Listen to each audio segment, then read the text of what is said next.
The following is transcribed.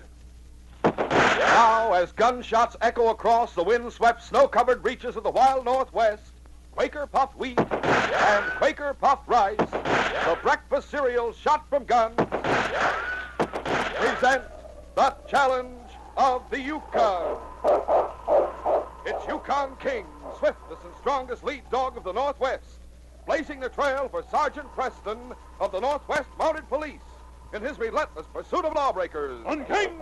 On, Huskies! Gold discovered in the Yukon. A stampede to the Klondike in the wild race for riches. Back to the days of the gold rush.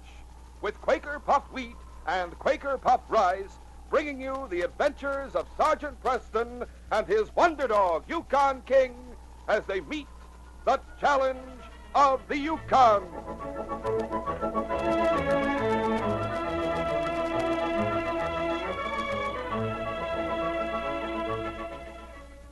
Listen, if you say Quaker puffed wheat and Quaker puffed rice are the swellest tasting breakfast cereals you ever ate, then try a heaping bowlful of crisp, tender, delicious wheat or rice shot from guns, topped with fruit and good, rich yellow cream.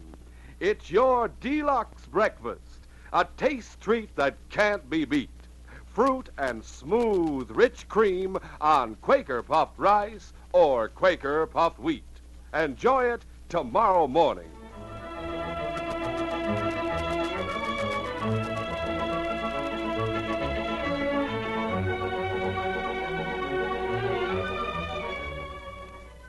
When Andy Miller arrived in Dawson, he went directly to the barracks of the Northwest Mounted Police, where he was received in the office of Sergeant Preston.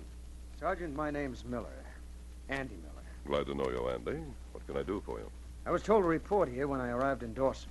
Here are my papers. Oh, you a new recruit in the force? No, sir. The papers will explain. Huh? Oh, I see. When were you paroled? A month ago. I asked permission to come to the Yukon and got it. I was told I'd have to report once a month to this barracks. That's right, Andy. What do you plan to do now that you're here? Anything to get a stake, and I want a prospect for gold. There's an employment office a block down the street. You might find something there. I saw their list of jobs on the board they had out front as I came here, Sergeant. There were several I could handle, but they're all out of town. Well, that's all right. You don't have to stay in Dawson. If I have to report here once a month... We can arrange for you to report to a constable wherever you go. Gosh, that'd be fine. As soon as I have supper, I'll go over to the employment office and get one of those jobs. Let me know where you're going when you get the job. Yes, sir, I will. But remember one thing, Andy. What's that, Sergeant? Don't get into trouble. Of course. You realize if you do, it would be a violation of your parole. You'd be sent back to prison. I understand. I'll stay in the clear, Sergeant.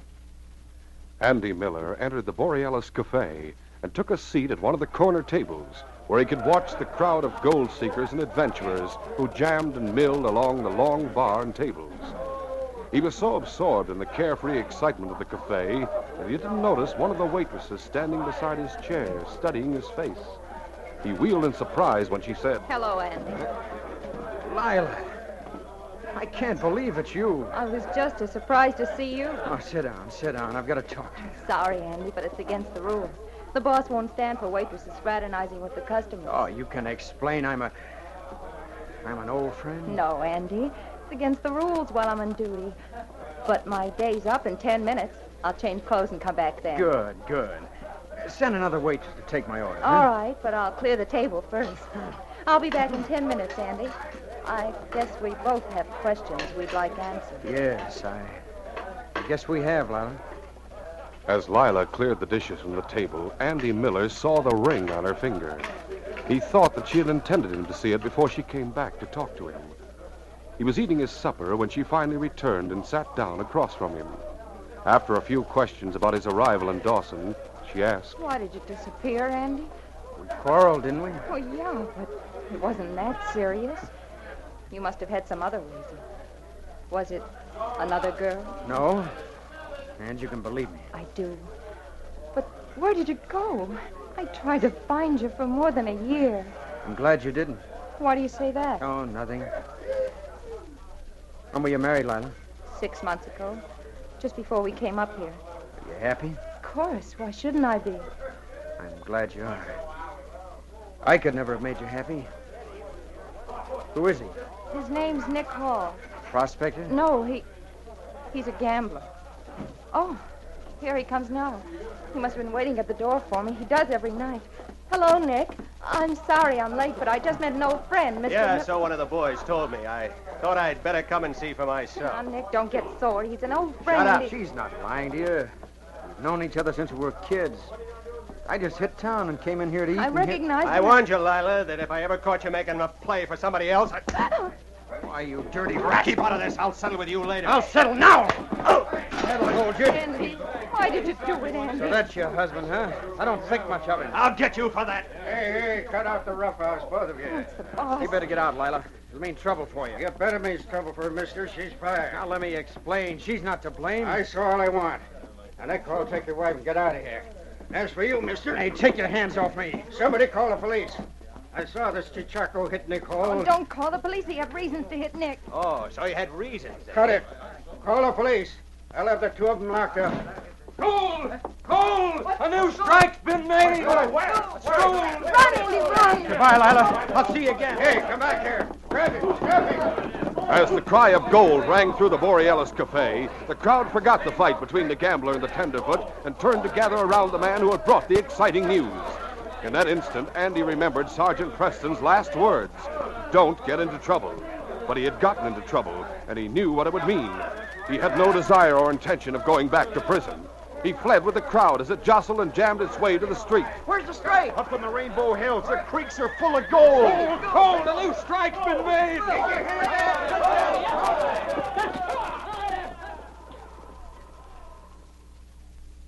When Andy Miller didn't report to Sergeant Preston as he had promised, the Mountie thought nothing about it for a couple of days. After 3 days had gone by, he began to make inquiries and learned that Andy had not appeared at the employment office. At the Borealis Cafe, he picked up information that led him and the great dog King to the furnished room occupied by Lila Hall. They found her packing a suitcase. Oh, come in, Sergeant. Thanks, Lila. Hello, King. They told me at the Borealis that you might be able to give me some information. About what? I'm looking for Andy Miller. From his description, I think he may be the one involved with your husband a few nights ago. That's right. Are you going to arrest him for that? No, I'm looking for him about another matter. You know where I can find him? No, I don't, Sergeant. Would you tell me why you want him? He's on parole. He may have violated it. Parole. Yes, he served 2 years in Quebec prison. That explains it. Oh, why didn't he tell me? Explains what? Sit down, Sergeant. I'll tell you what I can about Andy. Well, I wish you would, Lila. Lila told how she had been engaged to marry Andy Miller, how they had quarreled, and how soon afterward he had disappeared. I waited for more than a year, but I heard nothing. And I thought I'd never see him again. So I married Nick Hall. Now I know why I didn't hear from Andy. Yes, he was in prison and didn't want you to know about it. Of course. If he'd only told me, I would have understood. But, Sergeant, Yes, Lila. how has he violated his parole? He was supposed to let me know where he was going before he left Dawson. He must have been afraid after the fight with Nick. Yeah. The boss of the Borealis was going to have him and Nick arrested for creating a disturbance. Where is Nick?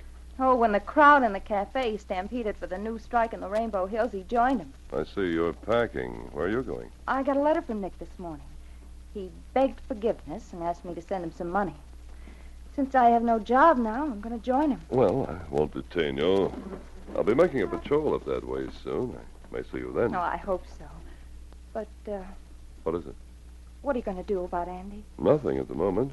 From what I've learned, he didn't start the trouble with Nick. That's right. Nick started, and Andy was justified for hitting him. I'll give Andy a little time to think it over. He may decide to report to the constable where he is. If he doesn't do that in a reasonable You'll time... have to arrest him as a parole violator? That's right. Well, King, let's be going. I'll expect to see you and King in Rainbow Falls. We'll be there. Soon after his arrival in Rainbow Falls, Nick Hall had run into two old friends, Jip Newton and Ollie Powell.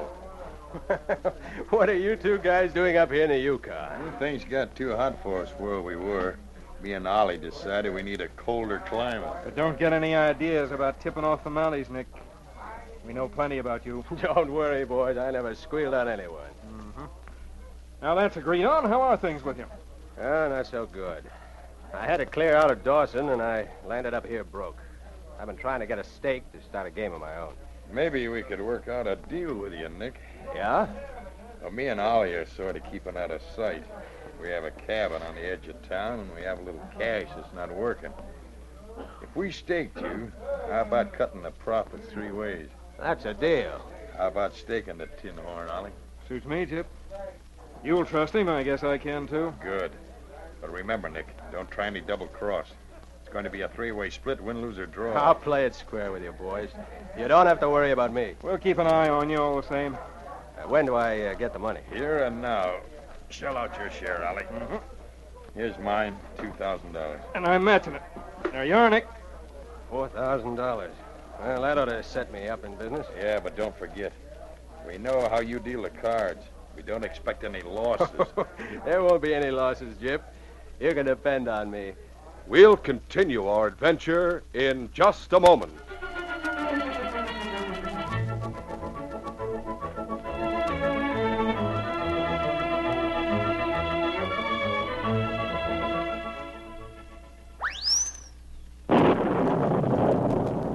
Goodness gracious, what goes on here? Look at the strange-looking fellow that's just dropped into the studio. I must say I've never seen anyone quite like him. He must be 9 feet tall. I am 9 feet 2 inches tall. Well, just who are you? I am the man from Mars.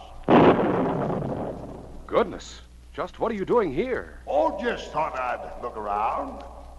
Say, what's that you've got? Oh, well, these are packages of the swellest breakfast cereals you ever tasted. Quaker puffed wheat and Quaker puffed rice, to be specific. I never heard of them on Mars. Oh, gee, that's too bad. You see, folks are wild about Quaker puffed wheat and Quaker puffed rice down here. Oh? They're so crisp and tender. Make breakfast a real treat. Here, you want to try some? Not bad. In fact, they're terrific. You bet. Quaker puffed wheat and Quaker puffed rice are shot from guns to make 'em bigger and better tasting. They're shot through and through with swell nut-like flavor, too. And what's more, they furnish restored natural grain amounts of vitamin B1, niacin, and iron. They're good for you. That's for me. I sure wish we had Quaker puffed wheat and Quaker puffed rice on Mars. Well, sir, fellas and girls, you can be thankful that you don't live on Mars. You don't have to miss out on those swell breakfasts of Quaker puffed wheat or Quaker puffed rice. No siree, not for a single day. So see to it that you have a supply of both delicious kinds on hand at all times. Tell Mom that wheat or rice shot from guns is never sold in bags or bulk. Look for the famous big red and blue package with the smiling Quaker man on the front. That way you're sure to get the original, the one and only Quaker puffed wheat and Quaker puffed rice.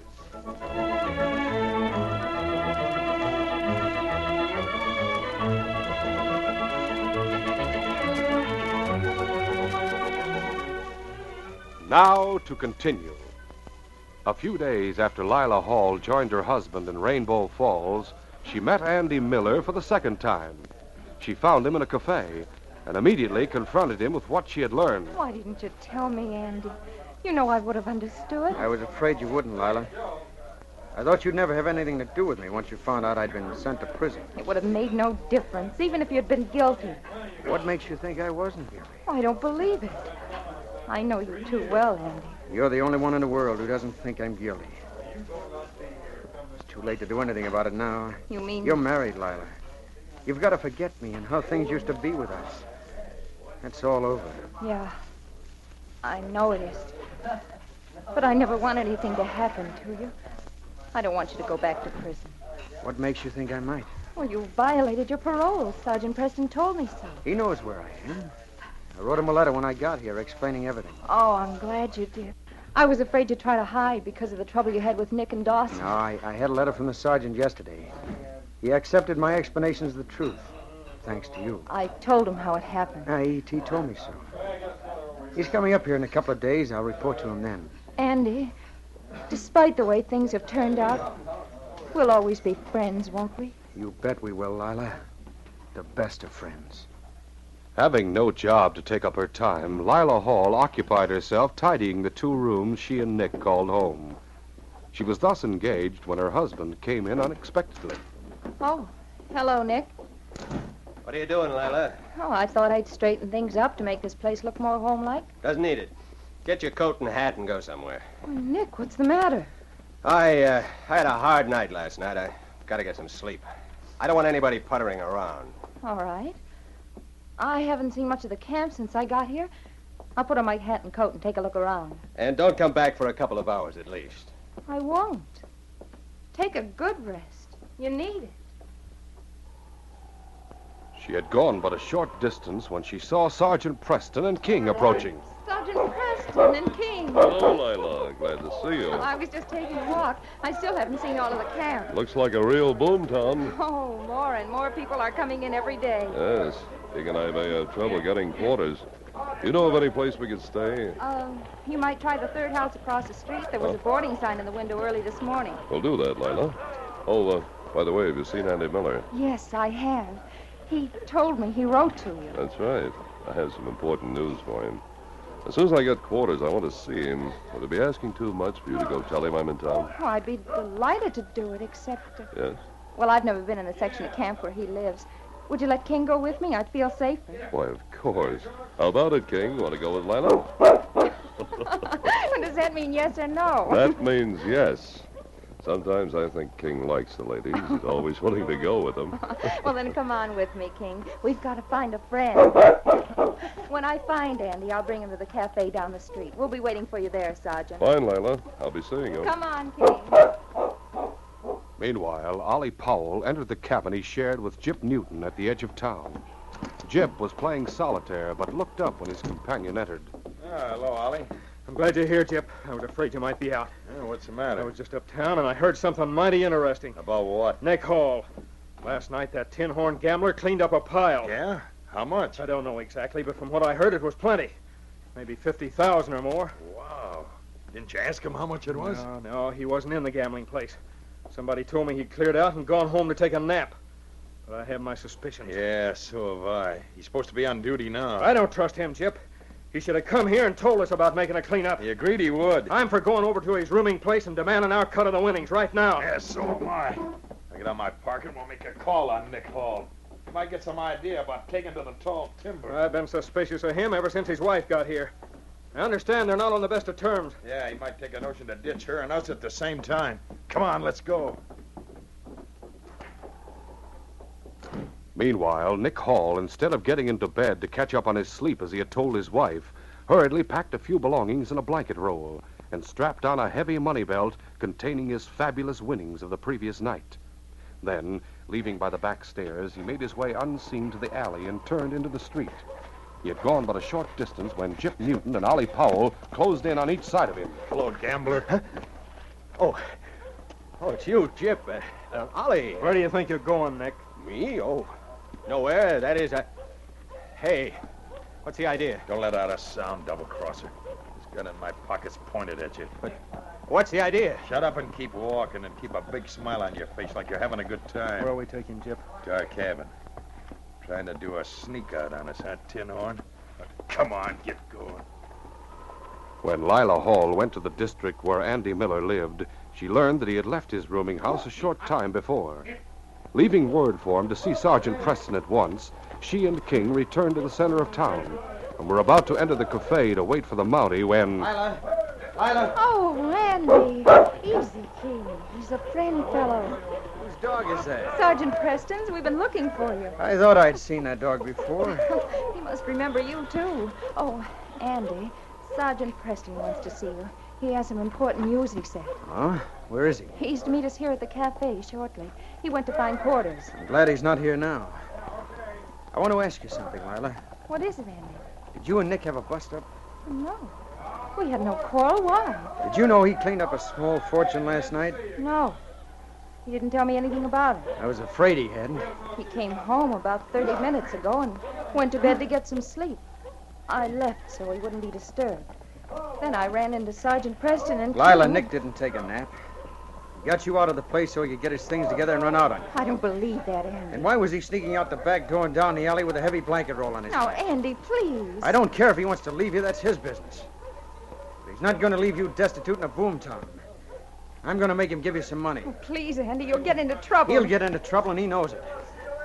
Now, let me go, Lila. I'll stop. I'm going with you. No, Lila, let me handle I'm this. going. Well, all right. Come on, King. You know where he is? Now, here he has a couple of partners who live in a shack at the edge of town. He was headed in that direction the last I saw of him. Now, come on, let's hurry. Meanwhile, Jip Newton and Ollie Powell had forced Nick Hall to go with them to their cabin. Inside tin horn. Now, fellas, let's talk this over. No use getting hot under the collar. Well, do the talking. Where's that money you won last night? Money? Well, I don't have it on me, but I can go and get You've it. gone as far as you're going, Nick. Search him, Ollie. Oh, hey, now, you've got no right to... Shut up! Go ahead, Ollie. Search him. Right. Well, well, well. What's this around your waist? Look here, Jip. A money belt. Take it off him. There. And it's heavy. Hefty, Jip. That must be all his last night's winning. Why, you dirty double-crossing rat. You were going to skip out on us, weren't you? No. No, the truth is, I was on my way here to split with you boys. You told your last lie, Nick. Don't shoot me. Let him have it, Jip. Yeah, that takes care of him. Ollie, start getting our deers together. We gotta move and move fast. Jip and Ollie had just finished rolling their packs when there was a knock on the door of the cabin. Jip, someone's at the door. Keep me covered, I'll answer it. Jip went to the door and opened it only wide enough to see who was outside. Yeah? We want to see Nick Hall. He's not here. I don't believe you. Why'd I lie to you, mister? Because you're his partner. I tell you, he's not here. I'll find out for myself. Take away, you! Andy Miller suddenly swung his weight against the cabin door, knocking Jip Newton off balance. But as he and Lila entered the room, Ollie Powell, who was standing nearby, kicked the door closed again, leaving King outside. He's not here, Andy. Look in the corner, Lila. Get him up, mister. Andy, he's dead! Shot! What did you kill him for? Last night's winnings? What do you think? Guess we'll have to give them the same, Jip. Hey, hold on, Ollie. Hey, you. Turn your face toward the window. What's the idea, Jip? Hey, don't you know who this is, Ollie? He looks familiar, but I don't... Remember the kid who did the time for us on that job in Quebec? It's him. You're right, Jip. But what's the difference? Let's put a bullet through him and the girl and get out of here. Don't be too quick about that. Why do you think we came here? Why? We heard the shot that killed Nick Hall. You fire 2 more shots and you won't get out of town alive. Sergeant Preston's in town. He and others will hear the gunfire. He's just stalling, Jip. He didn't hear that shot. I'm not so sure about that, Ollie. I'm not Andy Miller and stalling Lila my had not heard the shot, but Andy's assertion that they had was enough to cause concern between Ollie and Jip, who began to debate about what should be done. I think he's lying about the Mountie being in town. I think he's bluffing there, too. He may have heard the shot, but the Mountie story is bunk. Whose dog do you think is outside? Yours, maybe? No. He's Sergeant Preston's dog. I know how to find out if it's Preston's dog. How? Preston's dog is named King. He should answer to that name. If he does, the Mountie's in town. If he doesn't, the kid's a liar. I'll find out. Be careful of him, Jip. That Mountie's dog's supposed to be me. I'll be careful. As Jip Newton opened the door, King charged into the room, followed by Sergeant Preston. It's the Mountie! All right, Jip! No! Shoot, Ollie! Shoot him! No, you don't! This dog, get him away! Help! Down, King. All right, Newton, on your feet. Got your hands up. All right. I quit. I got this one, Sergeant. Sergeant, they killed Nick and they were going to kill us. I see. I was waiting for you and Andy in front of the cafe. When King raced up to me, I knew by the way he acted that something was wrong. I wondered how you came to be waiting outside the door. Newton, you and Ollie Powell are going to have plenty of time to wonder about a lot of things. I came to Rainbow Falls to arrest you for a robbery for which Andy Miller served time. But now, in the name of the Queen, I arrest you for murder. A month later, Andy Miller and Lila Hall called on Sergeant Preston in his office at Dawson. We came down as soon as I got your letter, Sergeant. I'm glad you did, Andy. I have a letter that clears you of all charges. What? Oh, Sergeant, you'll never know how grateful I am to you. Sergeant, we'd like to ask you a question. What is it, Lila? Oh, you ask him, Andy. Well, What made you investigate my case? The record of your case showed that you'd been convicted on strong circumstantial evidence. It was strong enough, all right. I never thought it could be disproved. You know, you're the first man I ever knew who was convicted on circumstantial evidence who didn't claim he'd been framed or victimized. I'd heard talk that you were innocent, so I decided to check on it. We started looking for more evidence and found clues that pointed to Newton and Powell. Fortunately, I knew where to find them. So that's how it happened. Until now, I thought Lila was the only one who believed in me. I'll always believe in you, Andy. Oh, Sergeant, just one more favor. What is it, Andy? Could you help Lila and me find a minister? Oh? We're going to be married. That's right, Sergeant. King and I want to be the first to congratulate you, don't we, King? That's fine. Come on, fella, let's go get the minister, and then this case will be definitely closed.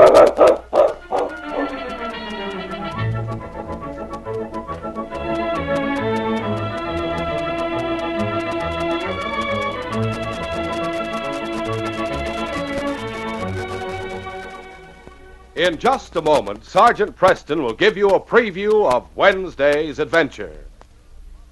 Quaker puffed wheat and Quaker puffed rice are never sold in bags or bulk. As Mother knows, quality comes first in a food. That's why the famous breakfast cereals, Quaker puffed wheat and Quaker puffed rice, are made from only the premium grains of wheat or rice. And they rate high in nourishment, too. Every delicious spoonful gives you added food values of restored natural grain amounts of vitamin B1, niacin, and iron. To get the original, the crisp, fresh, nourishing wheat or rice shot from guns, always buy the big red and blue Quaker packages. The packages with the smiling Quaker man on the front. Get the one and only delicious Quaker puffed wheat and Quaker puffed rice. Never sold in bags or bulk. Listen Wednesday when Sergeant Preston and Yukon King meet the challenge of the Yukon in the case of Jeff Marco's gang. When King and I went to Selkirk to hunt for a gang that was operating there, we had no clues to follow, but the peculiar speech of one of them was mentioned by several people. It was young Glenn Bagley who finally tipped me off, and King and I went on a trail that had death waiting at its end. Be sure to hear this exciting adventure Wednesday. These radio dramas, a feature of the Challenge of the Yukon Incorporated, are created and produced by George W. Trendle, directed by Fred Flowerday, and supervised by Charles D. Livingston. The part of Sergeant Preston is played by Paul Sutton. They are brought to you every Monday, Wednesday, and Friday at the same time by Quaker puffed wheat and Quaker puffed rice. The breakfast cereal shot from guns.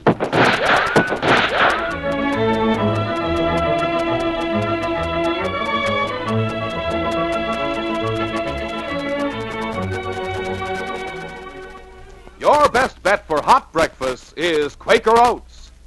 The giant of the cereals is Quaker Oats. Delicious, nutritious, makes you feel ambitious. The giant of the cereals is Quaker Oats. Yes, if you want to be a star in sports and school activities, make your hot cereal Quaker Oats, 'cause Quaker Oats helps grow the stars of the future. You get more growth, more endurance from oatmeal than from any other whole grain cereal. Remember, Quaker and Mother's Oats are the same.